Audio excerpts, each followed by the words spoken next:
करोड़ों की बर्बादी का वक्त प्रारंभ हो रहा है। नोटबंदी के बाद देश की तिजोरी लूटने वाले काले धन के लुटेरों को आज हम करेंगे बेनकाब। एक के बाद एक परत खुलती चली जा रही है। नोटबंदी के 46वें दिन आज हम आपको दिखाएंगे देश के 46 शहरों के 46 ब्लैक मनी वाले गद्दार।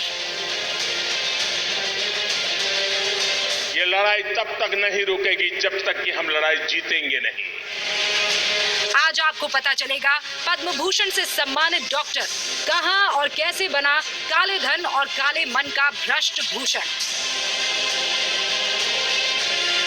अरे काले गोरे के खेल वाले, आप तो मरे, वो बैंक वालों को भी मरवा दिया। आज आप जानेंगे नोटबंदी के बाद अब तक पकड़े गए काले धन वालों में टॉप पर देश के किस कुबेर का नाम है। फंस गए। आज आप देखेंगे दिल्ली के पास 250 करोड़ रुपए के काले धन को गोल्ड में बदलने वाला लाल महल। ये गलती कर गए। अब आप एक एक कर देखते जाइए देश में गुलाबी नोट के काले रईसों का काला खेल। और लिख के रखिए, देश बदलेगा भी, देश बढ़ेगा भी, देश दुनिया के सामने सर ऊपर करके खड़ा हो जाएगा। ये मैं 3 साल के अनुभव के आधार पर कह सकता। नमस्कार, आप देख रहे हैं जी न्यूज। आपके साथ हूं मैं रुबिका लियाकत। 8 बजे के इस बुलेटिन में आपका बहुत बहुत स्वागत है। नोटबंदी का 46वां दिन है और आज हम देश के 46 शहरों के उन 46 टॉप मोस्ट गद्दारों को एक एक करके बेनकाब कर रहे हैं जिन्होंने नोट बैन के बाद इस देश को लूटने की साजिश रची, लूटने की कोशिश की। इस लिस्ट में सबसे नया नाम जुड़ा है पद्मश्री और पद्म भूषण से सम्मानित मुंबई के जाने माने डॉक्टर सुरेश आडवाणी का।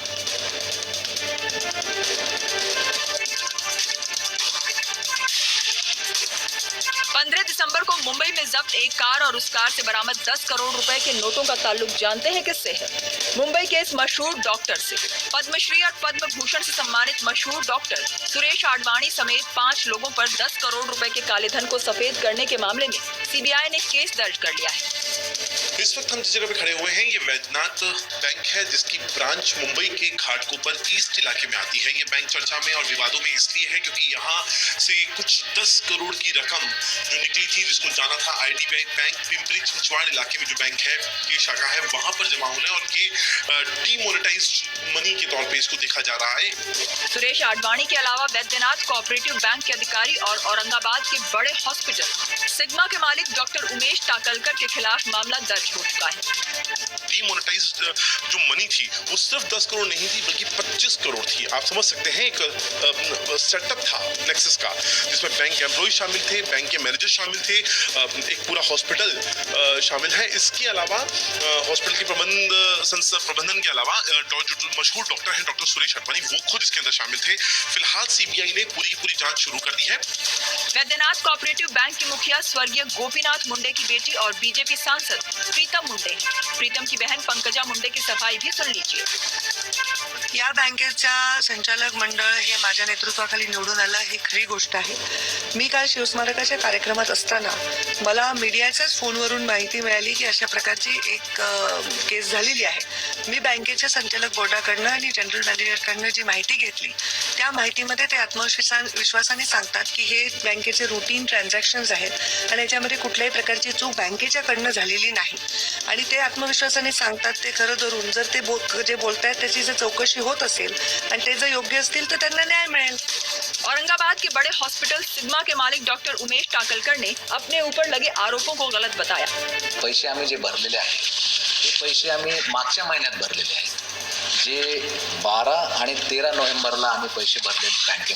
33 करोडची आमची सीसी आहे वैद्यनाथ बँकेमध्ये आणि आमचं जे कर्ज चालू आहे त्या कर्जाच्या पोटी आम्ही दर महिन्याला पैसे भरतच असतो, त्यातले हे पैसे आम्ही भरले होते। सीबीआई की जांच में आडवाणी काला धन मामले में कई और खुलासे हो सकते हैं। नोटबैन के बाद गोल्ड से गड़बड़ी करने वाले भी धीरे धीरे बेनकाब होते जा रहे हैं। काले धन के ऐसे गोल्ड कारोबारियों पर देश भर में छापेमारी हो रही है। नोटबैन के बाद शायद पहली बार एक मॉल में किसी लॉकर पर छापा पड़ा है। नीरज गौड़ की ये रिपोर्ट आप देखिए। इस चमकते हुए सोने के लालच में काले धन के बड़े बड़े धन कुबेर फंस रहे हैं। दिल्ली के साकेत मॉल में -2 बेसमेंट में अलकनंदा लॉकर्स पर आयकर विभाग ने छापेमारी की। इनकम टैक्स की टीम लगातार छापेमारी कर रही है और छापेमारी के दौरान इनकम टैक्स की टीम को पता चला था कि एक ऐसा ज्वेलर्स है जिसने 600 करोड़ रुपए के सोने का लेन देन किया है। उसके बाद इनकम टैक्स की टीम ने उसके यहाँ छापा मारा और छापेमारी के दौरान पता चला कि इसका एक लोकर जो है दिल्ली के साकेत के एक बड़े मॉल में उसका लोकर है। और फिर इनकम टैक्स की टीम यहाँ मॉल पर पहुंची और फिर -2 के बेसमेंट में जाकर के वहां छापेमारी की। 600 करोड़ रुपए के गोल्ड बेचने वाले ज्वेलर्स से इस लॉकर का पता चला था। हालांकि जिस शख्स के नाम पर ये लॉकर था उसने आयकर विभाग को बताया कि ये लॉकर उसका नहीं है। और जानकारी ये मिली है कि उन लॉकर से इनकम टैक्स की टीम को तकरीबन 80 किलो सोना और 40 किलो चांदी बरामद की है। अब इनकम टैक्स की टीम ये पता लगाने की कोशिश कर रही है कि आखिरकार में ये सोना और चांदी जो कि करोड़ रुपए की है वो आखिरकार में है किसकी। कैमरामैन शेर सिंह के साथ नीरज कुमार गौड़, जी मीडिया। नोटबंदी के बाद सरकार को पता लगा था कि बड़ी तादाद में ज्वेलर्स के जरिए लाखों करोड़ों के काले धन को सफेद किया गया। उन सारी जानकारियों का नतीजा अब सामने आ रहा है। ज्वेलर्स पर सरकार का शिकंजा कसता जा रहा है। अब देखिए दिल्ली के कई ज्वेलर्स गुच्छों में एक साथ कैसे हुए बेनकाब। देश भर के नोट नंबरियों की तलाश कर रहे आयकर विभाग के शिकंजे में आए हैं दिल्ली के एनसी ज्वेलर्स और Maa and son jewellers. NC jewellers और मां एंड सन ज्वेलर्स के साथ दिल्ली के एक और ज्वेलर जेके ज्वेलर्स के 12 से ज्यादा ठिकानों पर आयकर विभाग ने छापा मारा था। इन ज्वेलर्स पर नोटबंदी के बाद 250 करोड़ का सोना बेचने का आरोप है।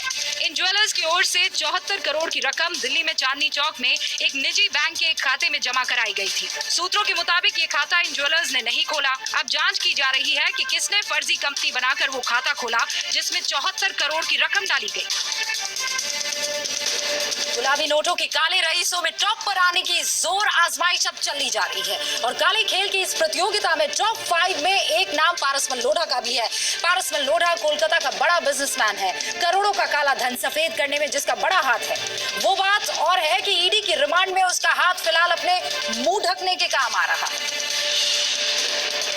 गुलाबी नोटों पर हाथ साफ करने वाले पारसमल लोढ़ा ने शायद ही सोचा होगा कि जिस हाथ से इसने करोड़ों के काले धन को सफेद किया उसी हाथों से अब अपना मुंह छिपा रहा है। ब्लैक मनी के मास्टरमाइंड पारसमल लोढ़ा फिलहाल दिल्ली के ईडी की हिरासत में है। पारसमल कोलकाता का बड़ा बिजनेसमैन है। पारसमल रियल एस्टेट के अलावा माइनिंग, होटल्स और ग्लोबल ट्रेडिंग के कारोबार में एक्टिव है। बड़े बड़े राजनीतिक और कॉर्पोरेट झगड़े में पारसमल लोढ़ा मध्यस्थ यानी मीडिएटर की भूमिका में रहता है। इस काम के लिए वो मोटी फीस लेता है। पारसमल के रिश्ते जिला कोर्ट से लेकर सुप्रीम कोर्ट के बड़े बड़े वकीलों से हैं। पारसमल को 21 दिसंबर की रात मुंबई एयरपोर्ट से तब गिरफ्तार किया गया था जब वो मलेशिया भागने के लिए विमान का इंतजार कर रहा था। लोढ़ा के पास से 2 मोबाइल फोन्स, एक लैपटॉप और एक डिजिटल डायरी बरामद हुई। ईडी से पूछताछ में लोढ़ा ने माना है कि उसने कोलकाता और तमिलनाडु के कई कारोबारियों की ब्लैक मनी को 20 से 30% में बदला है। बरामद दस्तावेजों से खुलासा हुआ है कि तमिलनाडु के खनन माफिया शेखर रेड्डी के करीब 100 करोड़ रुपए और टंडन के 13 करोड़ रुपए सफेद करने के लिए लोढ़ा ने 35 करोड़ रुपए की कमीशन तय की थी। पारसमल पर दिल्ली के एक बड़े वकील रोहित टंडन के करोड़ों के काले धन को सफेद करने का आरोप है। ये तो आप जान गए। रोहित टंडन भी काले धन के रईसों में अभी टॉप पर चल रहा है। इस शख्स से वाकिफ हो जाइए जिस पर आरोप लगा है दिल्ली का सबसे बड़ा नोट नंबरी होने का। नाम है रोहित टंडन। दिल्ली के पौष इलाके ग्रेटर कैलाश वन में उसकी सफेद कोठी पर जब आयकर विभाग और दिल्ली पुलिस ने छापा मारा था तो 13.5 करोड़ की करेंसी नोटों की बरामदगी हुई थी। रोहित कहने को तो सफेद कोठी से लॉ फर्म चलाता था, लेकिन तस्वीरें बताती है कि ये सफेद कोठी काले धन का ठिकाना थी। रोहित का नाम नोट बैन के एक और नोट नंबरी पारसमल लोढ़ा से भी जोड़ रहा है।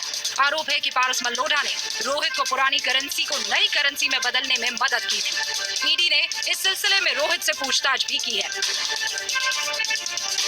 एक की गिरफ्तारी रही है, एक ठिकाने पर रेड का मतलब सिर्फ एक शख्स पर कार्रवाई नहीं है, कई और शख्स बेनकाब हो जाते हैं। इससे नेटवर्क का पता चलता है, एक साथ कई मामले खुल जाते हैं या कहिए कि खुल रहे हैं। तमिलनाडु के बड़े कारोबारी शेखर रेड्डी भी नोटबंदी के दौर में काले धन के सबसे बड़े रईस बनकर उभर रहे हैं।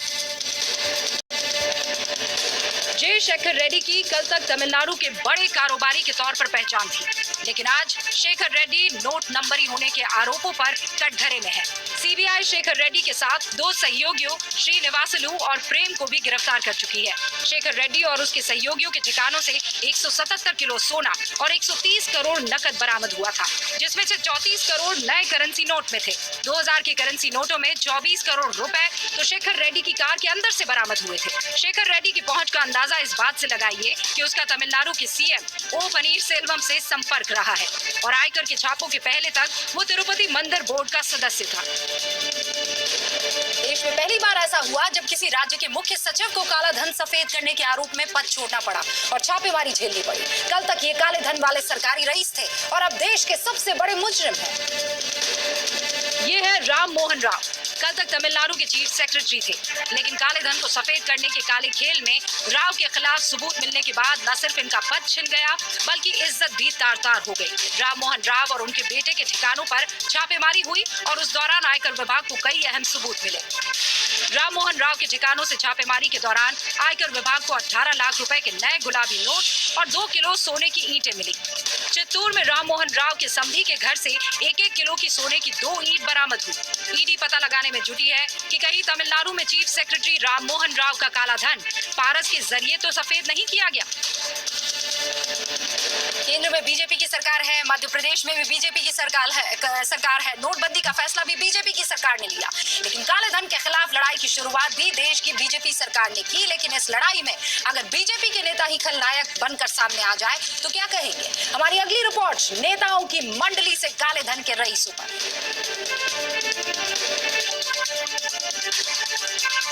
गुलाबी नोट के काले रईसों में एक नाम मध्य प्रदेश बीजेपी के बड़े नेता सुशील वासवानी का भी है।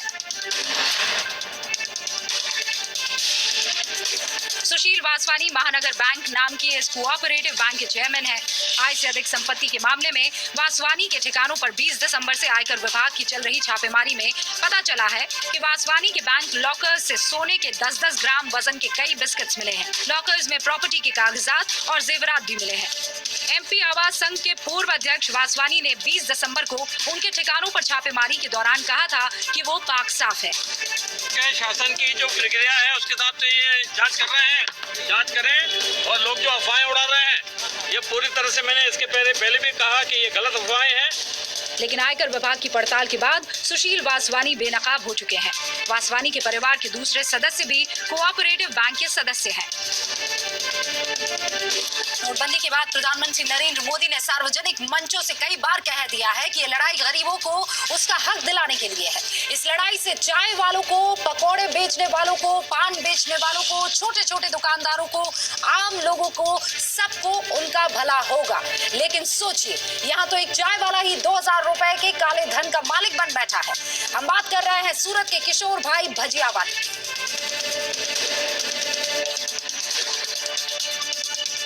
कभी चाय और भजिया बेचने वाला ये शख्स किशोर भाई भजिया वाला भी काले धन का कुबेर निकला। सूरत के रहने वाले किशोर के ठिकानों पर छापेमारी के दौरान आयकर विभाग को पता चला कि इस भजिए वाले की संपत्ति तो 2000 करोड़ रुपए से भी ज्यादा है। 17 दिसंबर की छापेमारी में किशोर भजिया वाला के पास से अलग अलग बैंक्स में 33 अकाउंट मिले हैं। बैंक लॉकर्स में 13 किलोग्राम सोना, 180 किलो चांदी और करीब 1 करोड़ रुपए। 1 करोड़ रुपए में से 90 लाख के नए नोट है। किशोर भजिया वाला ने अपनी काली कमाई को सफेद करने के लिए जलराम भगवान का मंदिर बनवाया था। किशोर अपनी पत्नी के नाम पर ट्रस्ट बनाकर काले को सफेद करने का काम भी करता था। मंदिर की दान पेटी के पैसों को सूद पर देता था। काले धन के पैसे को वो ट्रस्ट के जरिए सफेद करता था। सेक्शन 80C के तहत अपना काला धन ट्रस्ट में दान करता था। ट्रस्ट के नाम से जमीन, मकान और दुकान खरीदी। किराए से मिले पैसों से सोने और हीरे के जेवर खरीदता था। किशोर भजिया वाला ने जलराम मंदिर को अपने काले धन को सफेद करने का जरिया बना रखा था। मंदिर के पुजारी को एक फिक्स सैलरी भी देता था। किशोर भजियावाला के पास से बरामद दस्तावेजों के मुताबिक सूरत, नवसारी, सापुतारा, मुंबई, नासिक और पुणे जैसे कई और शहरों में किशोर की प्रॉपर्टी है। जांच में इस बात का भी खुलासा हुआ है कि भजियावाला ज्यादातर बिल्डर्स को पैसा सूद पर देता था और पैसा नहीं लौटाने पर उनकी जमीन और मकान पर जबरन कब्जा कर लेता था। नोटबैंड के बाद काले धन को सफेद बनाने के खेल में रिजर्व बैंक ऑफ इंडिया यानी आरबीआई के दामन पर भी दाग लगे। नोटबैंड के नोट नंबरियों में आरबीआई के 3 कर्मचारी भी कटघरे में आ चुके हैं। आरबीआई के बेंगलुरु शाखा के 3 कर्मचारियों senior special assistant K Michael, senior special assistant Sadanand Nayaka और स्पेशल असिस्टेंट के केविन, इनको पिछले 2 हफ्तों के अंदर गिरफ्तार किया गया है। कुछ और आरबीआई कर्मचारी कटघरे में आ सकते हैं। सदानंद नायका और के केविन को 1,99,00,000 के पुराने नोटों को 2000 और 100 रुपए के नोटों में बदलने के मामले में गिरफ्तार किया गया था। सीबीआई के मुताबिक नायका, केविन और अज्ञात आरबीआई अधिकारियों ने आपराधिक साजिश रची। इससे पहले सीबीआई ने के माइकल को 6 लाख के पुराने नोट बदलने के मामले में गिरफ्तार किया था। आरोप है कि माइकल ने स्टेट बैंक ऑफ मैसूर के कोलेगला शाखा के जरिए नोटों को बदलने में मदद की थी। देश भर में काले धन वालों के खिलाफ छापेमारी में उन ठिकानों से नए पुराने नोट बरामद हो रहे हैं जिसकी आप कल्पना भी नहीं कर सकते हैं। कर्नाटक में तो बाथरूम में बने तहखाने से करोड़ों रुपए मिले हैं। जानते हैं ये ठिकाना किसका था। कर्नाटक के चित्रदुर्गा के चेल्लाकेरे में बाथरूम में बने तहखाने से जब 5 करोड़ 76 लाख रुपए के नोटों की बरामदगी हुई तो जांच एजेंसियां भी हैरान रह गई। लेकिन इस बरामदगी ने कथित हवाला ऑपरेटर और जेडीएस नेता केसी वीरेंद्र को कटघरे में खड़ा कर दिया। केसी वीरेंद्र के पास से सिर्फ 5 करोड़ 76 लाख नकद ही नहीं बल्कि सोना भी बरामद हुआ है। वीरेंद्र के पास से 28 किलो सोना बरामद हुआ था। केसी वीरेंद्र के पास से कुछ दस्तावेजों की भी बरामदगी हुई है।